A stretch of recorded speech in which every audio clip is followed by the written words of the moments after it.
आम्ही आज मुजीबभाई मित्रमंडळाच्या वतीने कार्यकारी अभियंता महावितरण अण्णाभाऊ साठे चौक नांदेड या ठिकाणी निवेदन देण्यासाठी आलेलो आहोत। या निवेदनामध्ये देगलूर नाका परिसरामध्ये जो वीज खंडित प्रवाह वारंवार जो होतो आहे, या वीज खंडित प्रवाहासाठी अनेक वेळा निवेदन देऊनही तिथली समस्या महावितरणाने व्यवस्थित केली नाही। त्यामुळे आम्ही या ठिकाणी कार्यकारी अभियंता यांना निवेदन दिलं।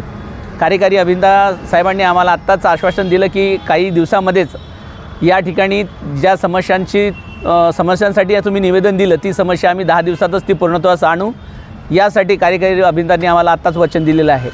जर कार्यकारी अभियंता साहेबांनी जे वचन दिलं ते जर पूर्णत्वास आलं नाही तर येणाऱ्या 10 दिवसाच्या नंतर आम्ही याच परिसरासाठी नव्हे तर नांदेडच्या ज्या ज्या ठिकाणी वीज खंडित प्रवाह होतो त्या ठिकाणच्यासाठी आम्ही पुन्हा धरणे किंवा निषेध असा घोषित करू आणि तीव्र आंदोलने छेडण्याचा आम्ही इशारा देतो आहे। यासाठीच या ठिकाणी आम्ही जमलेलो आहे। धन्यवाद। जय भीम।